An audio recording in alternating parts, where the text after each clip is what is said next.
Hello, welcome to today's video. I'm so excited for this. I've never done a year-long empties before because we've been moving the past couple of years and it's so hard to keep all of your makeup empties when you're moving. So this year I've collected everything and I think I have 48, if I counted right, it's 48 items to go over with you. So I'm gonna go over them in categories and the routine of how I would apply them to my face. So first up, I have primers. So this year I used up 5 primers. First up is this L'Oreal Magic Perfecting Base. This is probably my favorite pore minimizing primer that I've ever found. I haven't tried a lot of high-end pore minimizing kind of stuff in a similar jar format. I haven't tried the Tarte poreless one. There's a couple other drugstore ones. I believe JCat or somebody like that has one also in a tube or in a tub. And I also want to try the e.l.f. one eventually, but I have a lot of pore minimizing products to get through first. But this one is one that I could definitely see myself repurchasing. This was probably my favorite of the year that I used up. Now the other ones that I used up a Smashbox one. This is just their normal photo finish one, but it was a mini sample size guy. It was taking up one whole number in my inventory, so I'm glad to have it out, but it was just okay. It was an enjoyable product. I think it gave my makeup good slip, so on days when I was a little bit feeling more dry, I would use this, but I don't think it was a necessity for me. The third one that was kind of a pore minimizing product was this Ulta Matte Primer. I did not cut this open because I was so glad to have this thing gone. I was so over this by the time I used it. This was the second Ulta primer that I've used up, and both of the primers that I've had from Ulta were just okay. It really is similar to that Smashbox formula, that silicone-y kind of feel, but it definitely did not help at all with longevity of my makeup or helping me stay matte. So yeah. No thank you. I don't think I would try any more matte primer or any more primers from Ulta for a little while, just because I've been really let down by both the ones that I've tried. 2 Radiance products that served as primers for me that they technically aren't primers, but either one of these. This one was an e.l.f. Liquid Highlight here. This was in one of my earliest project pans from this year.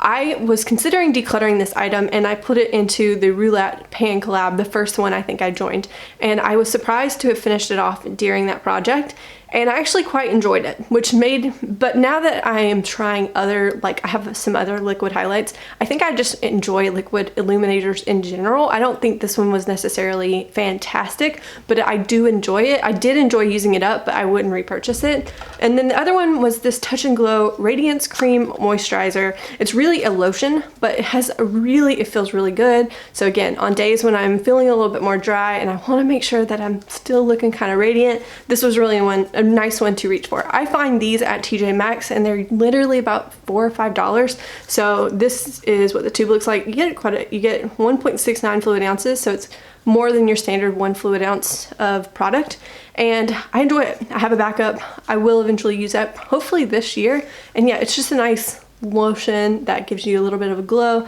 not too glittery or anything like that. It's just a nice shimmer or sheen, and I really like it. I also used up 5 foundations this year, and the first one was this little mini guy, the Super Goop CC Cream. Nothing spectacular. I think that it has, let's see, 35 SPF in it, and for a CC cream, when I'm typically reaching for one, it's on days when I'm going to be outside and I want some SPF, and so I really prefer the IT ones over that one. Another one, it was this L'Oreal Magic BB Cream. I actually really enjoyed this. Now, I wish I had SPF in it, but it doesn't. This is a nice day-to-day if you're just going to work and you're trying to do something really quick. This is just something that you put on like a lotion. I use my fingers to put it on, so I appreciate the ease of applying it. However, when I did move to Sweden, my skin changed pretty drastically because it's so much more dry here, and so I didn't love this on my skin here. But when I was living in Atlanta, and Georgia is so much more humid, when I was living in Atlanta, this was one of my favorite products ever, that I've tried foundation complexion wise. So I would pick this up again, but I would need to be mindful of what kind of climate that I'm in. Next up, I used a little sample of the NARS Radiant Creamy Foundation, or creamy, it was the foundation, and I really had high hopes for this. I was thinking, I am going to love something that is high-end. It's got that dewy kind of finish. This sounds like it's right up my alley. This was taking up a whole foundation in my collection because that's just how I count things, and I hated this thing. This showed you, it was like a pore finder. If you ever want to know how many pores your face has, put this on and it will show you in like the worst way. So I will never, ever, ever get this again. In fact, it kind of makes me scared to even try other NARS foundations because that one was so bad on my skin. Then I used up 2 full-size ones from Maybelline. One is the Dewy and Smooth and one is the Matte and Poreless. Out of these, I have to say I recommend the Matte and Poreless one better for me, even with Sweden being more dry. I just think that it looked better on my skin. The Dewy one kind of just, I don't know, it just didn't do my skin any favors, where the Matte and Poreless one was a typical, it didn't do anything bad, I guess. Neither one of these are my favorites. I think out of the whole year, my favorite one would probably still be that L'Oreal BB cream, but I can't honestly say that I finished any foundations this year that were spectacular. Okay, moving into concealer, I also finished 5 here, and these, and now I have quite a few favorites in this category. So I'll start with the ones that were not my favorite. First off was this Master Conceal from Maybelline, and this one is just okay. It's not a bad product. There was a lot of product in here. I have to say it lasted a long time. I enjoyed mostly using this as an eye primer. It worked pretty well for that, but all in all, it wasn't the highest coverage, and I am someone who prefers something a little bit more full coverage. I need it. I'm a tired girl. I got lots of bags, and so this one was not the best for that. Another one that let me down on the coverage front was this CoverGirl Outlast All Day Concealer. I do not think this one had even near good coverage, and yeah, I didn't enjoy it at all. Yeah.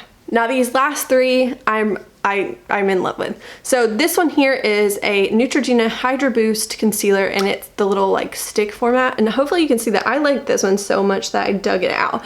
Now the thing about this is that it's on its own, it's not very good, but for those of you who struggle with really dry under eyes, I recommend trying something like this. I would put a little bit down, like blend it out, tap it out with my finger just a little bit, and then I would go on top with a little Shape Tape, or this guy. And because both Shape Tape and the ColourPop No Filter Concealer can be a little bit more drying if you use too much, or if your skin's particularly dry underneath your eyes. But you don't have to use as much concealer when you use this guy, because it does give a little bit of coverage, but it's a nice mixing product with something that's a little bit too drying. I have a backup of this in my collection. I like it that much, and yeah, I can't say enough good things about it. Also, Tarte Shape Tape. I know it's super overhyped on YouTube, but I actually really enjoy this product. I know it's not for everyone. If you're someone who doesn't need that high of coverage, or if you don't prefer your under eyes looking dry, it can make your under eyes look dry. I personally think the trade-off of higher coverage is worth it. So yeah. Then ColourPop No Filter Concealer. I think it's really similar to Tarte Shape Tape. It's the most similar product I found from like the more affordable drug side end, but it's not quite as full coverage, so it's not a dupe at all. But I think that all in all, this is a really good product compared to this one. And to continue to throw my 2 cents in here, I know a lot of people talk about the Conceal and Define as a dupe to Tarte Shape Tape because the packaging looks so similar. I don't think they're anything alike. I really do not like this concealer from my skin. It doesn't, I think it makes, I don't know, when I blend it too far down, I see more pores than I would normally see. I don't really love it, and I don't think it gives near as much coverage as either one of these, Tarte Shape Tape or the ColourPop one. So for me, this one is the closest thing I've found. Then again, I haven't tried some of the newer releases from, I think, L'Oreal, Milani, and e.l.f. Like, they're all kind of on my radar, but I want to finish some other ones off before I buy any of those, and plus I'm on a no-buy this year. So maybe in the future, once I finish some other products up, I would pick those up and try those. In the comment section, if you know which one of those you would go for first, let me know. But yeah, those are those 3 loves, and we will move on to the next category. Okay, moving into powders, I used up 3 powders this year. First up was a CoverGirl Outlast All Day like pressed powder. Did not like it. This one was an older one, so I don't know if they've updated the formula since they've gone cruelty-free. Obviously, this one is not, I don't think this was the ones they were making when they went cruelty-free. So I hope they've updated the formula. This one cracked and broke on me all the time. I would repress it, I would repress oil into it, and it would still break and crack, and I was so frustrated with it. So I ended up being able to use it as a blotting powder, but like to set my foundation, it also made it look super cakey, and made me hesitant to ever try CoverGirl powders again. But yeah, not my favorite. Next up, I have 2 loose setting powders. One's from Kat Von D, the Petal Locket brightening powder, and then the Coty Airspun powder. Now, in my opinion, this one is so much better of a powder for way less. This one here, I think like full size is about $30, and I think this little half size is over 10, maybe close to $20, which I don't get. So yeah, not worth it for this one. This one is a much better powder if you can stand the fragrance. I don't mind the fragrance, it's fine to me. Now, the only thing about this is that the packaging, you kind of get what you pay for. It's cheap packaging, and so the lid doesn't like screw on, so you have to be careful with that. But I will give this one the 1 point of the packaging is pretty decent on here, and I am going to keep this package and use it for future travel and just dump my more affordable powders into this. So for the next category of bronzing products, I have 2 items. I used up a LA Colors contour stick. I think I found this at Big Lots for like $1, and hopefully you can see there that it is flat and used up. This was actually a decent product. I enjoyed using it for, it wasn't really a contour product, it was a little too warm in tone, but as a like cream bronzer, it was pretty nice, and I enjoyed it while I had it. I could see myself kind of impulse buying that again if I were in Big Lots, because it really wasn't a bad product, but it's by no means necessary at all. Now, the next one is my Physicians Formula Butter Bronzer, and I'm so excited to finish this off. This thing was way harder to finish than I ever anticipated, and so I'm excited to have one whole bronzer out of my collection. I really enjoyed the formula of this bronzer. I think that it blends really well. It's not too pigmented. I did end up buying a backup in the shade that's slightly darker than the normal bronzer one. I think maybe it's called Deep Bronzer, and I also really enjoy it. And I think that for my skin tone, I kind of like the other one better, because this one, especially during the summer, I had to build this one up quite a bit more, but the other one, I don't have to work as hard to get it to show up in certain parts of the year when I actually have a tan and I'm not ghostly white. But yeah, I'm excited to finish this up. I definitely probably could see myself in the future always having a better bronzer in my collection, because I think they're really just that good. I also finished one blush product, and this is a lipstick from Ulta in the shade 207.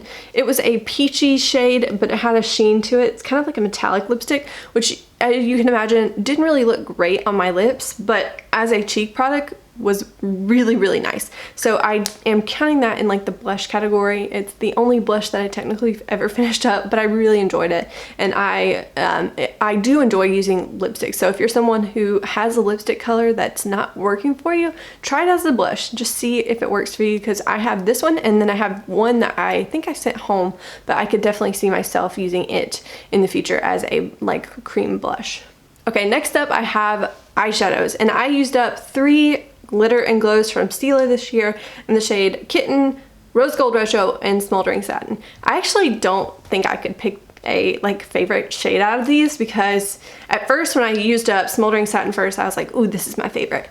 And then when I used Kitten Karma up next, I was like, no, this one's my favorite. And then I just finished Rose Gold Retro, and I'm like, no, this one's my favorite. So I will say that the main difference between these is that, in my opinion, Rose Gold Retro has the most base pigment. I did swatch it earlier for another video, so you can see it's got a lot of rose gold in it, and then it's got like a little bit of blue, or not blue, a little bit of silver, and a little bit of like kind of a pewtery gold glitter in it, whereas Kitten Karma is way more glittery, in my opinion, than Rose Gold Retro, and Smoldering Satin also has more glitter than Rose Gold Retro.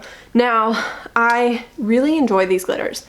I have to say though, I will never buy these little mini guys again. I was very tempted in TJ Maxx this year, seeing other little mini trio kits in TJ Maxx, but these trios, or these little mini guys, do not last as long as the full size. My biggest recommendation, and I cannot say this enough about these Stila glitters, is that find you 1, 2, maybe 3 colors that you really like and enjoy and see yourself wearing often, and get those and just wear those for a little while. Use them up and then get new ones, because in my opinion, I have like over 7, I think, and I'll never finish them before they all go bad, before they all dry up. And it's kind of disheartening to know that I'm gonna let such beautiful products go to waste, because there's just no earthly way that I can finish them all in the amount of time that it takes to use them. So mini guys, not as good as big guys. Big guys, don't overwhelm yourself. That's the best way I can put it to sum it up. Next in the eyes category, I used 3 eyeliners, and the first one, or I used 2 liquid ones, and one it's so old and I have no idea what the brand is anymore, so I can't even recommend it. It was decent. I don't really love the ones like this that you have to, I don't feel like I get enough control over them. I kind of prefer the ones that you have to hold like a pin. They give me a little bit more precision. But this Essence one I would not recommend because it dried up super quick and that sucked. And then the other one, this one was a L'Oreal like black eyeliner pencil that you have to sharpen obviously, and it did a lot of transferring. But I think the one, if I have to like recommend a pencil version of this, I would recommend the Rimmel Scandaleyes one. It's much better and I don't have near as much transfer with that pencil. In 2019, I only managed to finish up 3 mascaras, and that actually makes a little bit more sense when if you saw my makeup basket right now. I have a bunch of mascaras that are on their last leg, but they're still hanging in there, so they're gonna technically go into my 2020 empties. But the first one is this Absolute Lashes from W7, and this is what the wand looks like. This one dried up way sooner than I thought it should have. Yeah, it wasn't a bad mascara. I do think the wand was a little bit too prickly. Like sometimes I would get myself in the eye a little bit too much. But the Lancome one came from like a Sephora points kind of thing, and I really enjoyed it. It wasn't bad. But I don't think eye primers or lash primers are the like end all be all of mascara products. I ended up actually liking this product in my brows more than anything. So you'll see that my wand is like brown because I would run it through I would put my pomade in my brows, brush them up with this, and then I would go through and set them with my like Essence Gimme Brow kind of thing. But this roller lash here I've raved about in my December empties, so hopefully you've seen it. I won't go on about it here, but it's magical. I loved it. It's a really good curling mascara, which is exactly what I need for my lashes, and I will definitely, once I finish other mascaras in my collection, this will be one that I would love to just keep and have around. Alright, in 2019 I also used up 2 brow products. I wish I had more, but as you may have seen in like my other project pan finales that I posted recently, I ended up being defeated by my Benefit pomade, and it's still hanging around, so hopefully it will be finished in 2020. But I did use this NYX Microbrow Pencil in the shade Brunette, and it was nice. I am not someone who prefers pencils. I prefer pomades to pencils just because I think it's a little bit quicker.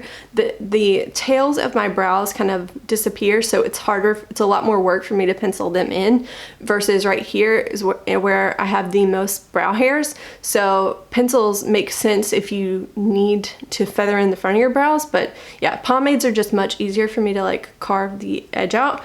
But then this guy here is a Maybelline Brow Precise Fiber Volumizer, and I believe that they've gotten rid of this thing, but I actually really liked it. It took me a really long time to go through this because it's quite big, but this is what the paddle looked like. At first, I was a little bit like, what is this paddle? But I actually really loved it, and I would push my brow hairs up with it. Really nice, really, really nice product.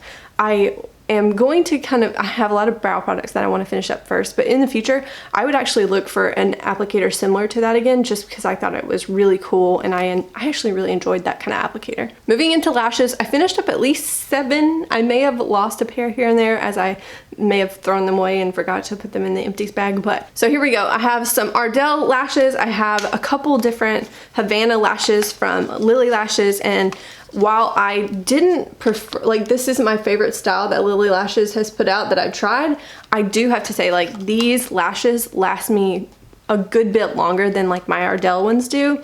From what I've tried, Kiss Lashes, most Ardell lashes, and Lily Lashes are my favorite brands to wear. I don't really love the Eyelure brand that much, and then there's an occasional here and there item of the Ardell lashes that I hate. Like this guy here, I think this is the same one, but maybe it was the 251s, but let me show you this lash. This is my problem with it. I only wore it a couple times, but do you see it's like a double layer floopy kind of thing? And they twisted and curled on me like crazy, and they were so hard to apply, and then they wanted to peel off, even though my Ardell lash glue is like a pretty decent staying power. I hated those lashes. But all in all, the other Ardell lashes, I've never had any any issues with them, stick with the like wispy ones or the falsies ones, or the ones that look like fake lashes, or fake foam mink is what they're called. Those are much better. And then I have a bunch in here. Yeah, a bunch of lashes. I will say this about lash preference and design. I really love lashes. I think they can transform a look like crazy. But if you're someone like me, like the outside of my eyes kind of can go down a little bit too easily. My eyes are a little bit more downturned. So in the future, I have to be careful about putting on, like these lashes are very big on the outside. I have to be careful about putting these on and make sure that I don't bring them too far down. I have to trim them very like carefully, but if you do that, you can get away with lashes that are bigger on the outside. But in general, I prefer lashes that are more like just all the way around and like almost the same length all the way around, because they make my eyes look more round. For example, this lash here is more symmetrical and therefore helps open my eyes up more versus maybe looking too heavy on the outside. I did use up one facial spray, and this is the Evian. This came in like a little Ulta gift bag kind of thing. And when I started using this, I did not like it. And I said so in my empties. I can't get it to even spray a little bit to show you how bad the mister was. My biggest complaint was that, one, it's just water, so it's not giving you really any skincare benefit, any makeup longevity benefit, nothing.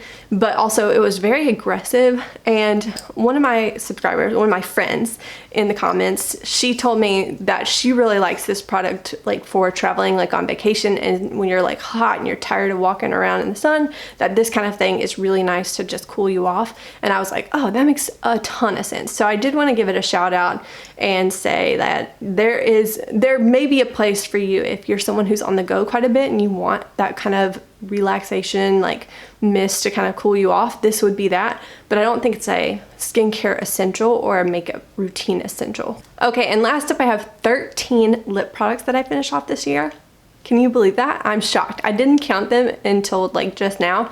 And yeah, so let's go through. First up, I'm trying to go through them quickly. I got a e.l.f. lip scrub, and this one was the flavor mint, and I really like these little guys. So some of the other lip scrubs that I've tried mostly come in like the jars, and I think that if you get a little water in there or something, especially if you're someone who keeps it in the shower, they get a little goopy, or they don't stay as abrasive long term as I want them to be. Because this is in like a bullet form, this is pretty abrasive, and I don't have to worry about like it turning into like slush. So this is definitely my go-to lip scrub. I do have another one that I want to give a try this year, but this one is one that I can definitely see myself always having around. I used up an Essence lip liner in the shade Never Petal Down, and this was one again that I enjoyed. This one is very creamy, so if you like a harder formula, you probably won't like this, but if you like a formula that is really easy to apply to your lips and acts almost more like a lipstick than a lip liner, this is that formula. This is the formula for you, and they have some really beautiful shades. I could see myself getting certain shades of this again, but I don't think I would want the entire collection to serve or the entire line of this to serve as my like lip liner collection. I also used up an Essence lipstick. This was a really cool product. It was more like a sheer balmy kind of thing. It took me forever to go through this, but it was really nice. I really enjoy Essence lipsticks this year have really surprised me with their quality. And yeah, I definitely, if you've never tried Essence lipsticks, I say they're definitely worth the chance. Another product that I used up was this Sephora. This was the weirdest thing. It was like a Rouge Infusion lip cream or something. This was in the shade Peach, and I thought it was a lip gloss at first, but then I would put it on and be like, no, this is too thick. But it didn't dry down, so it wasn't a liquid lip. It was just the weirdest product ever. So it was really thick, like I said, and the way I ended up using it was both on my lips over a lip liner, and then also I even used this as a cream blush. So not something I would ever pick up again, but I did enjoy finishing it, and I'm glad to have it as an empty. So I also have 3 lip balm products. This one was an Ulta color changing balm thing. I enjoy the color changing balms. They are comfortable. They give your lips a little bit of life. They're really nice. I would definitely pick up other ones in the future. And then also Carmex. I've also said this on my channel a million times before, but anything that with that kind of analgesic, like tingling sensation, like the Buxom lip glosses or these, I love, because in the winter here, your lips can get pretty uncomfortable, and so having something that tingles or kind of feels minty or cool is nice because you don't think about how bad your lips are hurting when you have something like this. So my husband can go through these in like about 2 weeks, but I have 2 in 1 year, so here we go. And then the last products that I have to talk about, I used up 6 glosses. I'm so excited. The first one is this little Clinique mini guy here. I don't really love this, and I don't think it really motivated me to try future like lip glosses from Clinique's because in my opinion that one was kind of thick, so not for me. Also, I have 4 different Ulta or Beauty Gems lip glosses. These you can usually find around Christmas time because they put out a lot of little tester kits or like little mini kits, and I like the ones that have the glitter in it. I really like those a lot. They also make some of them that don't have glitter in them, but they're a little bit more full coverage or full color payoff. I don't love those as much. My preference is for glosses that have that are pretty sheer, just because I think that you can wear them as a balm, or you can also wear them over like lip color or lipstick and they still look flattering, and I don't mind glitter, so these were really nice to me. And the last lip gloss was this Sexy Mother Pucker one in the shade Candy Queen, and as you can see, it is also done. I was really excited to finish this guy off. It took me a lot longer than I thought it would. It took me almost 4 months to finish this guy, which is a lot because the other little Ulta ones I could go through in less than a month, and this one took a lot longer. This one is again that gloss formula that's sheer enough, and it has a little bit of, doesn't really have so much glitter as it has sheen, which I really quite like. And I have quite a few of these lip glosses in my collection, which I'm glad for.